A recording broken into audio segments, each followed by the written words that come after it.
Good morning class 6। शुरू करते हैं आज का क्लास। आज हम लोग डिस्कस करेंगे सब टॉपिक बुद्धिस्ट टेक्स्ट के बारे में। हम लोग ने लास्ट क्लास के अंदर डिस्कस किया था कि बुद्धिज़्म किस तरह से स्प्रेड हुआ था और गौतम बुद्धा जिस तरह से उनका नाम सिद्धार्था था, फिर कैसे उनका नाम जो गौतम बुद्धा पड़ा और किस तरह से उन्होंने अपने आप में इनलाइटमेंट जो उनको नॉलेज चाहिए था वो उनको प्राप्त हुई। और उसके बाद फिर उन्होंने टीचिंग शुरू की ताकि लोगों को समझाए कि उनको जो है जो उनकी जो भी दुख तकलीफ है किस तरह से उनकी जो ग्रीफ है किस तरह से कम हो सकती है with the teaching of Buddha, जहाँ पे हमने डिस्कस किया था कि 4 नोबल ट्रुथ्स क्या क्या है और उसे हम लोग कैसे पा सकते हैं। दैट वाज उनकी जो 8 फोल्ड पाथ थी उसके थ्रू, जैसे right speech, right actions, right means of livelihood, right effort, right observation, right meditations, right memory and right determinations. इसके थ्रू जो है हम लोग हमारी जो प्रॉब्लम्स है वो सॉल्व हो सकती है, जो हमारी ग्रीफ है वो ख़त्म हो सकती है और हम लोग जो है आराम से जो लाइफ है हमारी वो अच्छी हो जाएगी। तो ये था।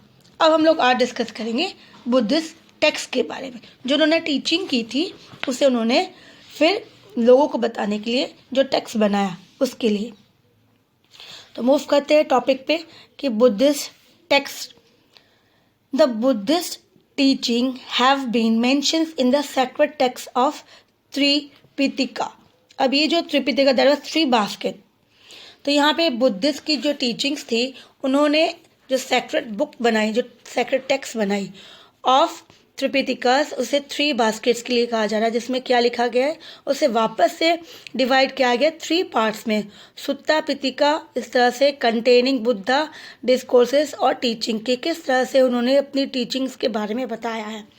तो उनकी बुक्स जो है सेक्रेड उसको डिवाइड किया कितने में, 3 पार्ट्स में। तो पहला था सुत्ता जिसमें टीचिंग्स बताया गया, फिर तीसरा था विनया, विनया में containing rules for the monk, जो बुद्धिस्ट मॉन्क होते हैं उनके लिए क्या रूल्स है, उनको क्या फॉलो करना है। एंड द बुद्धिस्ट चर्च और संघा जहाँ पे वो लोग दैट वाज मेडिटेशंस करते हैं, सारे उनके जो ग्रुप्स है, ग्रुप्स ऑफ पीपल्स जो है उसके बारे में। एंड द लास्ट वन, तो यहाँ पर सबसे पहले जो त्रिपिटिका बनाया गया तो त्रिपिटिका को उन्होंने डिवाइड किया 3 बास्केट्स में। और पहला था सुत्ता पिटिका, पहला नंबर 1, दूसरा Vinaya Pitaka that was number 2 and the third one. तो सुत्ता पिटिका के अंदर बुद्धिस्ट की टीचिंग्स थी, विनायक पिटिका के अंदर मॉन्क्स के लिए थी, जो बुद्धिस्ट मॉन्क है वो क्या करेंगे, कैसे काम करेंगे। तीसरा था Abhidhamma Pitaka that is containing explanations of the doctrine of Buddhisms, की बुद्धिज्म्स के बारे में जो भी ये डिटेल्स में कि कैसे काम करना, क्या क्या लिखी चीज़ है, डॉक्ट्रिन्स पूरी की पूरी उसके बारे में। अब हम लोग मूव करते तो इसी तरह से that was the 3 divisions of the book Tripitaka sacred जो बुक है उनकी। ठीक है, फिर आगे बढ़ते हैं हम लोग। जताका टेल्स मोर देन 500 इन नंबर्स। तो जताका टेल्स जो है जो उनके बारे में बताया गया सारी कहानियाँ, ये कितने में है कहा गया, ये 500 से भी नंबर्स में ज़्यादा है। कंटेंट स्टोरीज ऑफ बुद्धा, उसके अंदर क्या क्या लिखी, किसके बारे में लिखी है स्टोरी। तो जो टेल्स है उसमें मोस्टली बुद्धा की प्रीवियस बर्थ, किस तरह से उसके जन्म हुए इसके पहले, and the Buddhist importance, sculptures जो बनाई गई, मूर्ति बनाई गई है, कहाँ का बनाई गई है, इस सभी चीज़ों के बारे में बताया गया है। फिर आता है संघा। नाउ व्हाट इज संघ। तो फॉर द नेक्स्ट 45 ईयर्स, जो 45 ईयर्स बुद्धिज़्म के बाद बुद्धा वॉन्डर्ड अराउंड प्रीचिंग, उन्होंने पूरी अपनी लाइफ, जब उन्होंने उनको इनलाइटमेंट मिलने के बाद लोगों को सही रास्ता दिखाने के लिए प्रीचिंग करना शुरू किया। फिर फाउंडेशन ऑफ बुद्धिस्ट ऑर्डर और मॉन्क, जहाँ पे इसी रिलीजियस को आगे लेके जाने के लिए उन्होंने क्या स्थापना की, दैट वाज बुद्धिस्ट मॉन्क संघ, इसको फॉर्म किया गया ताकि ये लोग जो है इस रिलीजन्स को आगे ले जाएंगे।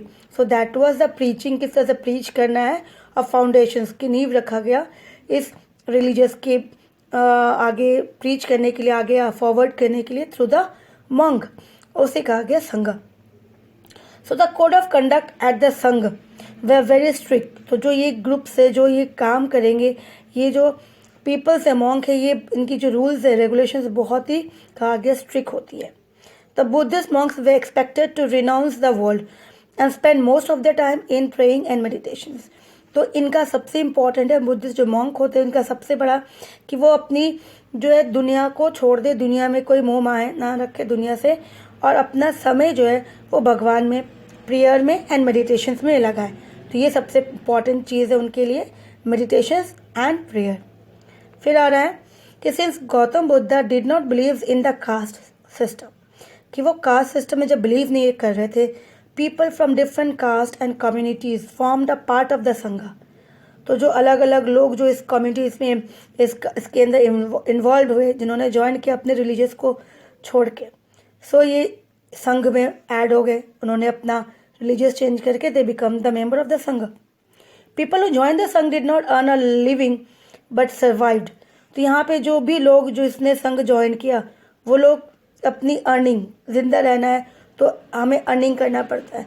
तो यहाँ पे था कि यहाँ पे लर्न क्या करेंगे, अर्न क्या करेंगे। यहाँ पे अर्निंग जो थी वो था कि लिविंग तो करेंगे but on the basis of earns, that was भिक्षुक, जो लोग उनको दे देंगे डेली बेसिस पे, जब वो कलेक्ट करने के लिए निकलते हैं अलग अलग, तो उस तरह से आर्म्स पे, और उसी तरह से वो अपना लिविंग सर्वाइव करेंगे। So the monk they are known as bhikshuk also. इसी तरह से मॉन्क को भिक्षुक के नाम से भी कहा जाता है। भिक्षु प्राकृत वर्ड फॉर बेगर, तो मतलब ये कौन सी वर्ड है, प्राकृत वर्ड्स है जो उस समय यूज करते थे लोग for beggar. The monk were expected to sincerely follow the rules and regulations of the Sangha and devotes much of the times in meditations. तो इसमें कि मॉन्क्स को जो था मोस्ट इंपॉर्टेंट है कि वो बहुत सिंसियर रहेंगे, रूल्स फॉलो करेंगे, रूल्स एंड रेगुलेशंस ये, और अपना समय जो है ज़्यादा से ज़्यादा समय जो है मेडिटेशंस करेंगे, ध्यान करेंगे, प्रेयर्स में लगाएंगे। Womens they also welcomed in this Buddhist Sangh. इसमें वुमेन्स को भी अलाउड था कि वो ज्वाइन कर सकते हैं संघ। नाउ स्प्रेड ऑफ बुद्धिज्म, कि जो बुद्धिज्म है कहाँ कहाँ स्प्रेड हुआ। तो Buddhism had it's foundations in the teaching of Gautam Buddha. तो बुद्धिज्म जहाँ पे फाउंडेशंस गौतम बुद्धा ने रखा था, जहाँ पे उन्होंने अपनी टीचिंग्स कि किस तरह से हमें प्रीच करना है, and who spend his entire life, कि उन्होंने अपनी पूरी जिंदगी दूसरों को सिखाने में, बताने में लगाई। So he gave his first sermon at Sarnath, from where he travels to different places. तो उन्होंने अपने जीवन के सबसे पहली जो प्रीचिंग की थी वो कहाँ किया था, सरनाथ में, और उसके बाद उन्होंने पूरी लाइफ ट्रैवलिंग की एक जगह से दूसरी जगह। For the next 45 years Gautam Buddha preached all over the country. उन्होंने पूरी कंट्री के अंदर उन्होंने प्रीच किया। So in 483 BCE, before common era, he passed away at the age of 980 in a place called. तो यहाँ पे देखा गया कि 45 उसकी इनलाइटमेंट के बाद वाला 45 years उन्होंने पूरी की पूरी टीचिंग की, प्रीच किया, और उसके बाद eight the age of 80s में इनकी जो थी ही पासेस अवे, और जिस जगह में हुई थी that was been called as Kushinagar, which has been identified with Kasi, a small village in the Deori district of Uttar Pradesh. तो इसी तरह से इसे इस नाम से बोलने लगे उस जगह का। The councils were formed after Gautam Buddha's death to spread Buddhism। अब काउंसिल्स मेंबर्स बना दिए गए कि बुद्धिज़्म उनके ध्यान के बाद, उनके डेथ के बाद, कि ये बुद्धिज़्म को स्प्रेड करना है, तो काउंसिल्स जो मेंबर्स होंगे संघ के वो लोग ही काम करेंगे। सो जिनका काम ही रहेगा कि वो बुद्धिज़्म को स्प्रेड करेंगे। तो like Jainism, Buddhism also split into 2 opposing sects. तो यहाँ पर जिस तरह से जैनिज्म में 2 सेक्ट्स हुए थे, यहाँ पर भी 2 सेक्ट्स हुए बुद्धिज़्म के अंदर, ये स्प्लिट हो गए, महायाना एंड हिनयाना।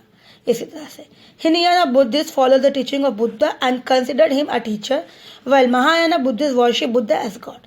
तो यहाँ पे लोगों में जो उनकी सोच के अपनी अकॉर्डिंग उन्होंने कहा कि जो हिनयाना है वो कौन है, वो बुद्धिस्ट को एज अ टीचर मान के उनकी टीचिंग्स को फॉलो करते हैं, लेकिन महायाना जो होते हैं वो लोग बुद्धिस्ट को एज अ गॉड मानते हैं और उसको फॉलो करते हैं। तो इसी तरह से इट बिकम 2 सेक्ट्स, तो यहाँ पे हमने देखा बुद्धिज्म के अंदर भी 2 सेक्ट्स हो गए, महायाना एंड हीनयाना। ना Buddhism spread from the north western frontiers, तो हमारे जो नॉर्थ, ये साउथ हो गया, ये ईस्ट वाला हो गया, जहाँ पे आसाम वाला आ गया, वेस्ट मतलब राजस्थान वाला एरिया आ गया, तो नॉर्थ वेस्टर्न, तो ये मोस्टली ये फ्रंटियर से यहाँ से शुरुआत हुई, टू द एक्सट्रीम साउथ, तो ये नीचे तक आया, यहाँ से नॉर्थ इंडिया, नॉर्थ साउथ से होते हुए साउथ तक इंडिया में आया, जहाँ से like including like Amaravati, Nagarjuna Konda, तो इस तरह से अलग अलग एरिया से ये स्प्रेड होना शुरू हुआ। एंड ड्यू टू अशोका, क्योंकि Ashoka is also whose inclinations, मतलब उनकी जो झुकाव थी वो बुद्धिज़्म में ज़्यादा था, जिसके कारण इन्होंने बुद्धिज़्म को बहुत ज़्यादा स्प्रेड किया और पूरा एशिया, हमारे जो नेबरिंग कंट्रीज़ है, चाइना, बर्मा, श्रीलंका, थाईलैंड, ये आसपास जितनी कंट्रीज है, ये इनके कारण ही, ड्यू टू अशोका, इन्होंने स्प्रेड करवाया बुद्धिज़्म को। Now, Buddhist art and architectures provide ample proof of the popularity of Buddhism. साथ साथ इनके जो बुद्धिस्ट आर्ट्स बनाए गए, आर्किटेक्चर्स बनाए गए, उसके मंदिर बनाए गए, बहुत कुछ, तो इस तरह से इनसे ये पता चलता है कि बुद्धिज़्म जो थे बहुत ज़्यादा पॉपुलर था, जैनिज़्म से ज़्यादा पॉपुलर बुद्धिज़्म था। The Buddhist architecture is associated with a dome-like structure made of brick, stone called stupas. तो जिस तरह से हमने स्तूपस देखा था कि इंडियन हिंदू कल्चर्स के अंदर भी बहुत कुछ स्तूपस बनाया गया है, तो इसी तरह से जहाँ पे डोम लाइक स्ट्रिक होते हैं, तो यहाँ पर भी स्तूपस बनाया गया और साथ साथ चैत्यस भी बनाया गया, जहाँ पे लोग क्या करेंगे, अपनी मेडिटेशंस करेंगे। ये भी एक बहुत बड़ा हॉल होता है, जहाँ पे हॉल में वो लोग सारे बैठेंगे और प्रेयर्स मेडिटेशंस करेंगे। तो यहाँ पे लिख दिया which were long rectangular halls for prayers, जहाँ पे वो प्रेयर्स करेंगे। So the monasteries of vihara were also an important features of Buddhist. तो इस तरह से जो मोनास्ट्रीज होते हैं, जो फॉलो करते हैं, इस तरह से ट्रैवलिंग करते हैं, रिलीजियस को स्प्रेड करते हैं, तो बहुत सारे मोनास्ट्रीज मोनाच बनाया गया ताकि वो लोग ईजिली वहाँ पे कोई उनकी प्रॉब्लम्स ना हो, तो इसकी आर्किटेक्चर्स, ताकि वहाँ पे they can easily stay there and do the meditations. तो ये भी इम्पॉर्टेंट फीचर्स बनाया गया बुद्धिस्ट के अंदर। तो monasteries architectures is also an important part of Buddhist. So the vihara consist of an open courtyard that was surrounded by open cells accessible through an entrance porch। तो जो विहारा है वो भी, लेकिन वो ओपन है पूरा का पूरा, सराउंडेड जो है वहाँ पे ओपन वॉल्स बना दिया गया, जहाँ से कोई भी थ्रू एंटर हो सकते, कोई इसमें कवर नहीं रखा गया, तो easily that was also natures के थ्रू कनेक्टिविटी रहेगी। So in India the vihara were constructed for the wandering monk to provide them shelters during the rainy seasons.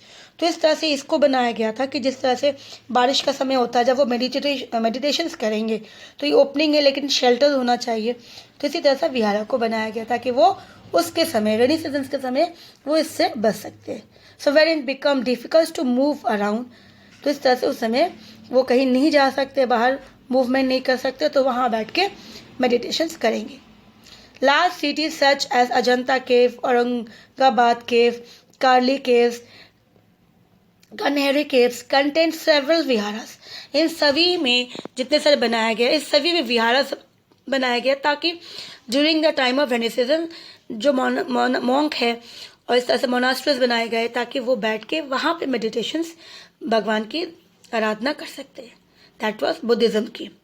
फिर Jokhang temples in Tibet and the hanging temples in China are impressive architectures Buddhist monuments outside India. तो ये भी India में जितना था उससे साथ साथ बाहर देशों में, हमारे नेबरिंग कंट्रीज में, चाइना में और बहुत जगह में जो बुद्धिस्ट की आर्किटेक्चर्स है, that is also an important architectures, impressive, जिससे पता चलता है कि बुद्धिज्म इंडिया में ही नहीं बल्कि बाहर देश में भी पॉपुलर थे। The stupa at Sarnath along with a large number of monasteries are evidence enough for the spread and popularity of Buddhism within India। साथ साथ जो स्तूपस बनाया गया सरनाथ के आसपास और उसके साथ साथ बहुत सारी मोनास्ट्रीज बनाई गई है, तो ये प्रूव है कि इंडिया में भी इसकी पॉपुलैरिटी बहुत ज़्यादा थी बुद्धिज्म की।